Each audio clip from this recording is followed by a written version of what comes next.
Hello दोस्तों। और आज के इस क्लास में हम लोग पढ़ेंगे बिहार बोर्ड के क्लास 12th का 100 मार्क्स इंग्लिश का एक चैप्टर जिसका नाम है ए चाइल्ड इज़ बॉर्न, एक बच्चे का जन्म। ये चैप्टर भी थोड़ा इम्पोर्टेंट है दोस्तों, क्योंकि इस चैप्टर से भी ऑब्जेक्टिव क्वेश्चन आते हैं हर साल, और कभी कभी इसका समरी भी लिखने के लिए हम लोग को आता है। तो चलिए शुरू करते हैं इस चैप्टर को। A child is born was written by Germain ग्रियर। तो यह जो चैप्टर है ए चाइल्ड इज़ बॉर्न, वो जर्मेन ग्रियर के द्वारा लिखा गया है। She was born in 1939 in Australia, और इनका जो जन्म हुआ था 1939 में ऑस्ट्रेलिया में हुआ था। और ये एक लेखिका है। And educated in Australia also, मतलब ये अपनी पढ़ाई लिखाई ऑस्ट्रेलिया में ही पूरी करी। उसके बाद है हर वेल नोन वर्क्स इंक्लूड। तो इनकी कुछ वर्क्स हैं, मतलब इनके द्वारा लिखी हुई कुछ किताबें हैं, जैसे sex and destiny, the change, the politics of human fertility. तो ये सभी इनके द्वारा लिखी हुई कुछ किताबों के नाम हैं। तो चलिए अगले स्लाइड की ओर बढ़ते हैं। In this chapter she talks about child birth in traditional societies and parent child relationship. तो इस चैप्टर में लेखिका हम लोग को बताती है कि ट्रेडिशनल सोसाइटी में चाइल्ड बर्थ यानी कि बच्चे का जन्म कैसे होता था, और चाइल्ड बर्थ के बाद माँ और बच्चे में कैसा रिलेशन होता था। तो लेखिका हम लोग को इस चैप्टर में इसी के बारे में बताती है। ट्रेडिशनल सोसाइटी का मतलब होता है दोस्तों कि वैसा सोसाइटी, वैसा समाज जहाँ कोई भी काम पुराने तरीके से होता आ रहा हो। मतलब कोई भी काम करने के लिए हमारे पूर्वज जिस मेथड को फॉलो करते थे, हम भी बिल्कुल वैसा ही कर रहे हैं। तो हम ट्रेडिशनल तरीके से कर रहे हैं, परंपरागत तरीके से कर रहे हैं। जैसे एक छोटा सा एग्जाम्पल ले लेते हैं कि हम लोग के यहाँ कोई भी फेस्टिवल होता है, दिवाली, दशहरा, कोई भी फेस्टिवल, तो जिस तरीके से हमारे पूर्वज लोग मना रहे थे, हम लोग भी उसी तरीके से मनाते हैं। तो इसी को ट्रेडिशनल कहते हैं। तो वही लेखिका अलग अलग देशों में जाती है और पता लगाती है कि वहाँ बच्चों का जन्म किस तरीके से होता आ रहा है। तो आगे लेखिका लिखती है, in traditional society in Asia a mother is kept free from the anxiety of child birth. तो जब लेखिका ऑस्ट्रेलिया से एशिया में आई तो उसने एक ट्रेडिशनल सोसाइटी में देखा कि अगर कोई बच्चा जन्म लेने वाला है तो माँ को सारी चिंताओं से मुक्त रखा जाता है, उसका सही तरीके से ख्याल रखा जाता है। Pregnant women is supported by her husband and family. और प्रेग्नेंट वुमेन जो होती है उसको उसके पति और पूरे परिवार से काफ़ी सपोर्ट मिलता है, वे लोग उसका पूरा ध्यान रखते हैं। आगे है, the writer believe that infant and mother mortality rate is higher in traditional societies. तो लेखिका यह मानती है कि ट्रेडिशनल सोसाइटी में इन्फेंट एंड मदर यानी बच्चे और माँ की मृत्यु दर काफ़ी ज़्यादा थी। मतलब बहुत समय पहले जब किसी बच्चे का जन्म होने वाला होता था तो या तो माँ जीवित रह पाती थी या तो बच्चा जीवित रह पाता था, या कभी कभी दोनों की मृत्यु हो जाती थी। बहुत ही रेयर केसेस में बच्चे और माँ दोनों जीवित रह पाते थे। तो लेखिका मानती है कि बहुत समय पहले बच्चे और माँ की मृत्यु दर काफ़ी ज़्यादा थी। चलिए अगले स्लाइड में बढ़ते हैं। In many societies after marriage women go to live with their mothers in law. तो बहुत सारे सोसाइटीज़ में शादी के बाद महिलाएं अपने मदर इन लॉ यानी अपने सास ससुर के यहाँ चली जाती हैं। In some western societies the bride doesn't become a member of new family until she has born a child. तो लेखिका आगे लिखती है कि कुछ वेस्टर्न सोसाइटीज़ में यानी कि यूरोप के कुछ देशों में कोई दुल्हन नए परिवार का सदस्य तब तक नहीं बन पाती है जब तक वह बच्चे को जन्म न दे। मतलब पहले बच्चे के जन्म के बाद ही महिला को परिवार का सदस्य माना जाता है। She also loses her name and is known as the mother of the first born.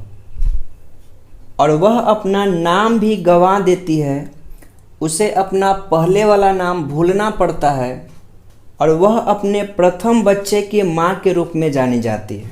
जैसे अगर उसके प्रथम बच्चे का नाम मोहन हुआ तो मोहन की माँ इस तरीके से उसे बुलाया जाता है। चलिए आगे बढ़ते हैं हम लोग। The writer also explains that how Bangladeshi women look after their children. लेखिका यह भी वर्णन करती है कि बांग्लादेशी औरतें अपने बच्चों की देखभाल कैसे करती हैं। She says that children under the age of 5 और 6 are looked after by the whole family. वे कहती है कि वैसे बच्चे जिनकी उम्र 5-6 साल के नीचे होती है उनकी देख रेख पूरे परिवार के द्वारा किया जाता है। जैसे किसी घर में मान लेते हैं कि 2-4 बहुएं हैं तो सभी बहुओं में से कोई एक सबको नहलाती है, वाइल अनदर कुक्स फूड, कोई दूसरी खाना पकाती है, and still another serves them food when all the children sit together. और जब सभी बच्चे खाना खाने के लिए बैठते हैं तो कोई दूसरी मतलब तीसरी बहू उन सभी बच्चों को खाना परोसती है, and another member tells them a story in the night. और किसी दूसरे बहू का रात में सभी बच्चों को कहानियाँ सुनाने का ड्यूटी होता है।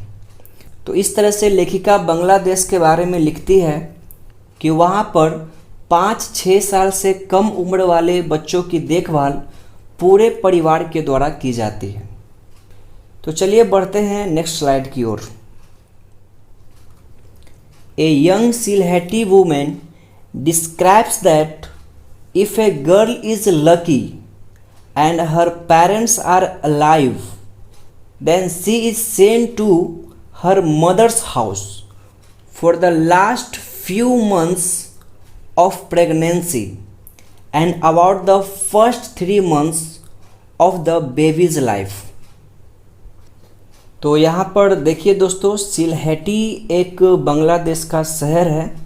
तो उसी शहर की एक महिला से जब लेखिका की बातचीत तो होती रहती है तो महिला लेखिका से बोलती है कि यदि कोई गर्ल लकी है और उसके पेरेंट्स जीवित हैं तो प्रेगनेंसी के लास्ट फ्यू मंथ्स यानी बच्चे के डिलीवरी के कुछ महीने पहले उसे अपने माँ के पास भेज दिया जाता है, अर्थात मायके भेज दिया जाता है।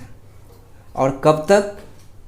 जब तक कि उसका बच्चा 3 महीने का न हो जाए। तो लेखिका को ये सब एक सिलहेटी वुमेन के द्वारा पता चलता है।